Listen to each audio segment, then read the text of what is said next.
Hi everyone, welcome back to Grandpa Mark's Hobbies and build update of the Ford 29 Model A Roadster 2-in-1 kit. We got a lot done past couple of days. Let me get these guys out of the way and we'll get started here. I'd like to introduce you to Tim. He's going to be my buyer. He lives next door and he's just an all-around great guy. But he's on the stick when it comes to getting parts for these things. You can see I got the door panels in and I got the firewall on. Gave it a quick polish. I think she's looking pretty good. I'm really happy with the paint on this. The next thing I did is I got this engine pretty much going strong here. Let me move the stand out of the way. The carburetor's on. I got the fuel rails on the back of the carburetors so far. I don't know if you'll be able to see them real well, but I'll try. Did a bunch of panel liner. I'm digging the black. This is going to look fantastic inside the car with all the black and that ivory trim. The chrome, I took some of my quick shine and I put a few drops of Tamiya's X21, their flat base, into it, and I painted all the chrome sides just to knock some of the shine down and make it look a little bit less toyish, I guess that would be the name. And it did a good job. It dulled it out just enough to where, I don't know, it took away the fake chrome look and gave it a little bit more of a realistic look to it. So that's the engine right now. Like I said, all the holes are drilled and everything for it.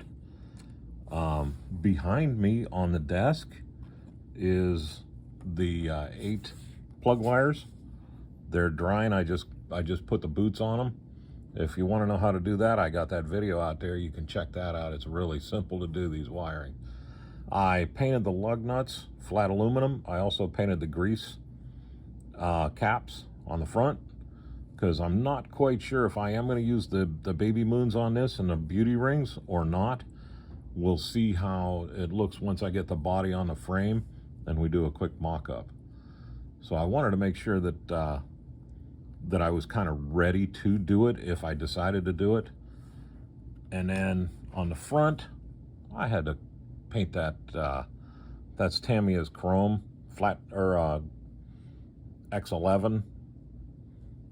Chrome silver, I guess it's called, on the front rod, just to give it a little bit of a something to look at on the front when the body's together and all that. And the chrome, we'll have the chrome radiator on the front. See, that's dulled out too, and it looks a lot better than that fake shiny chrome.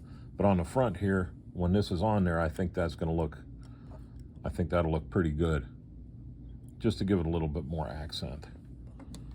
And then I remember I got shorted a exhaust pipe, and I started thinking, well, the other one's got the same pinholes here. This has got to be the same length. So the only difference would be is this comes up a little bit farther on the channeled version.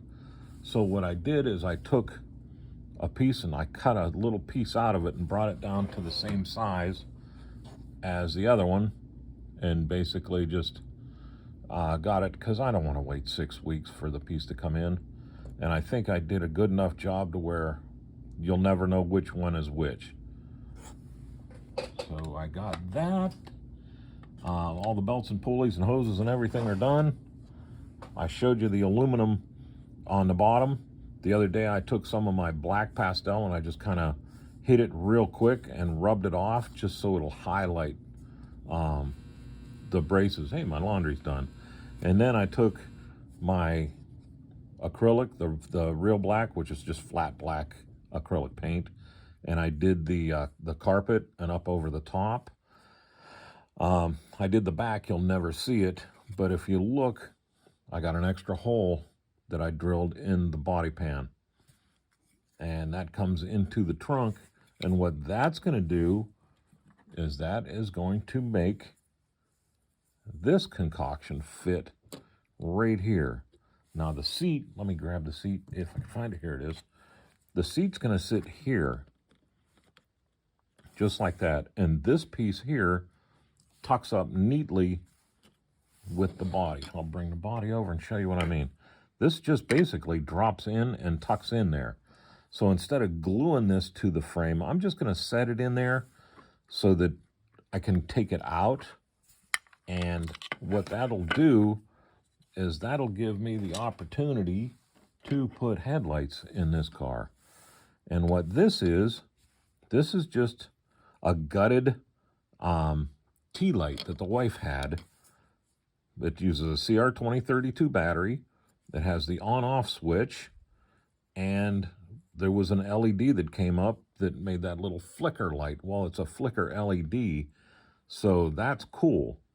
I just cut the LED off, and that gives me 2 solder points that I will run the wires from the headlights underneath, come up into the trunk right here.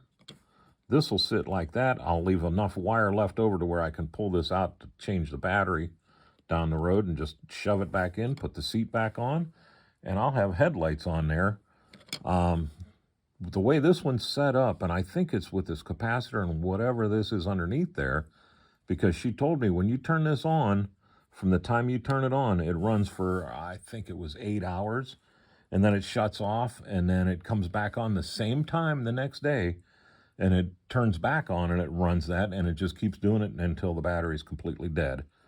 So I think that'll look pretty cool on the shelf. That'll go along real good with the 32 Ford that I got, and I'm hoping to make a nice drag race display sitting next to it. I found online where I can order a couple of drivers, so I am going to do that here next pay, and we'll have drivers in this thing, and I'll make it lighter or something like that for drag race, or find somebody that's maybe Chandler here or TJ over here can be dropping the flag for them to take off.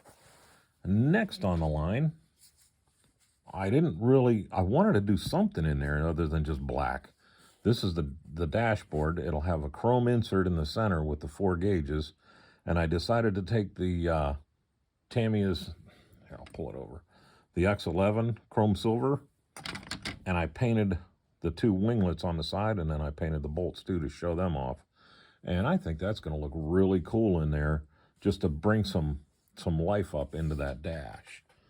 I took my aluminum brakes assembly, and I did them with panel liner like I've been doing, and that brought up the highlight. I won't need the battery box, but here's the gas and the brake pedal.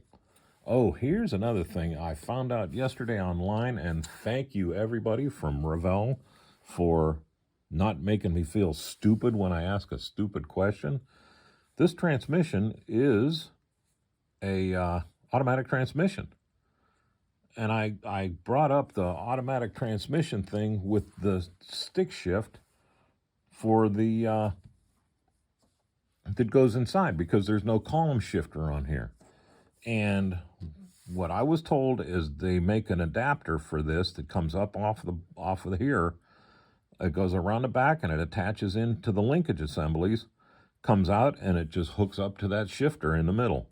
And he showed me, and I'll put the picture on here from right here from Facebook. I'll pull it off of Facebook and put it on here, what he showed me.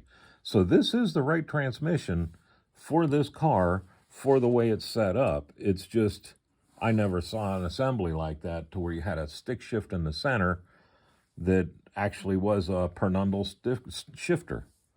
So we're all good with that on an automatic. If anybody says, hey, it's an automatic transmission, you got a stick shift, well, I was showed that, yeah, that does work. But here's our brake drums. Again, I did, this is just flat aluminum.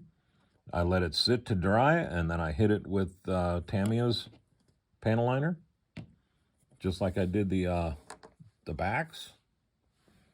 And then, again, what else do I have for you? That is about it. So I hope you like everything that's going on. I am Mark. This is Grandpa Mark's Hobbies. Hey, one more thing before you go. Just hold on a minute. This is important. Thanks to all of you guys, I am at 2,000 subscribers. And man, I'm telling you, that that I didn't think I'd get 50, let alone 2,000. So thank you very much, everybody, and you all have a great weekend.